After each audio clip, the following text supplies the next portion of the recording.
Nous accueillons Sylvie, 43 ans, secrétaire, pris en charge en 2023 dans notre centre, maman de 3 enfants, avec une découverte tardive de son endométriose.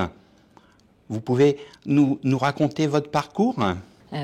Donc je suis maman de 3 enfants et peu de temps après ma grossesse gémellaire est apparue des douleurs classiques, féminines, pendant les règles et de plus en plus fortes, mais voilà, sans importance.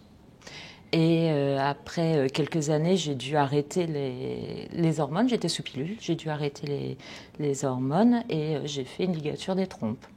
Tout s'est bien passé. Et sans hormones est apparu de plus en plus de douleurs pendant les règles, en dehors des règles et surtout pendant les rapports.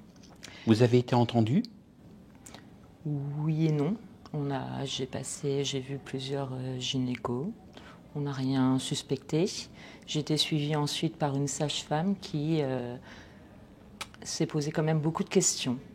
Parce que voilà, j'ai eu des règles abondantes, courtes mais très abondantes, et ces douleurs qui s'intensifiaient malgré des traitements, des hormones remis en place. Et en 2022, ma sage-femme m'a conseillé d'aller voir une gynécologue spécialiste de l'endométriose, parce qu'elle s'est dit pourquoi pas, ça peut arriver même après avoir eu des enfants. Donc j'ai été voir cette spécialiste après avoir passé une IRM. L'endométriose a été confirmée. Donc pas énorme, voilà, pas énorme. Donc on a posé la question de décès d'hormones, pourquoi pas, pendant 4-5 mois. Les douleurs étaient plus intenses, ça n'a pas marché. Il n'y a pas eu de soulagement ? Il n'y a pas du tout eu de soulagement, des règles en continu, mais vraiment en continu pendant 4-5 mois.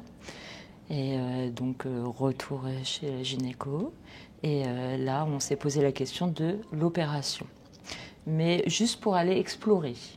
Je lui ai parlé, j'ai dit pourquoi pas retirer l'utérus, parce que voilà, moi les hormones, j'en voulais plus, vu mon âge, j'en voulais plus, et là elle m'a dit non plus, oui, on retire pas l'utérus comme ça. Vous ne vouliez plus d'hormones, et puis vous étiez lasse aussi de prendre des traitements antalgiques et de ne pas retomber dans un parcours de prise en charge plus ou moins chaotique, mais plutôt retrouver une vie sereine. Une vie sereine et sans traitement, voilà, vraiment plus naturelle.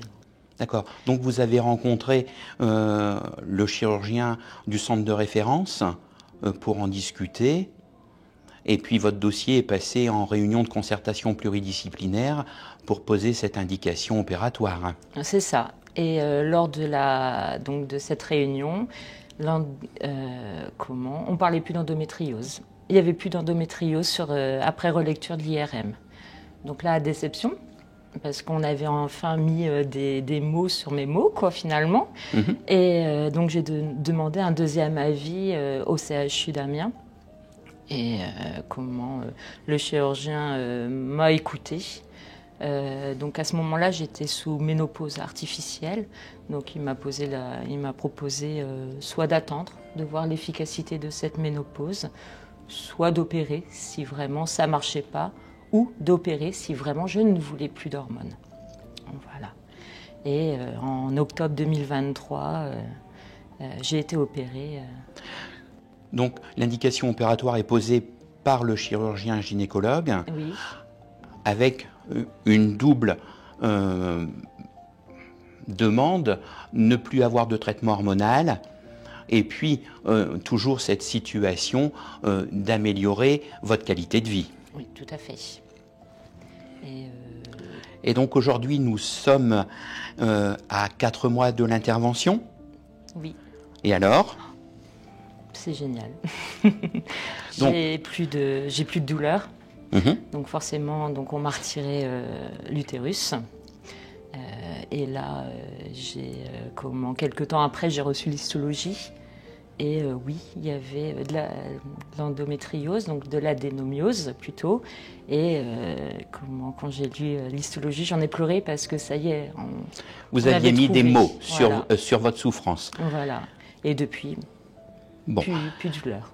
Alors, il faut retenir que vous avez été soulagé et retrouvé une qualité de vie dans sa globalité. Je mettrai un petit bémol, on est à 4 mois de recul. Tout à fait. Et je rappellerai également que la chirurgie n'est pas le traitement de la douleur physique. Merci Sylvie. Merci à vous.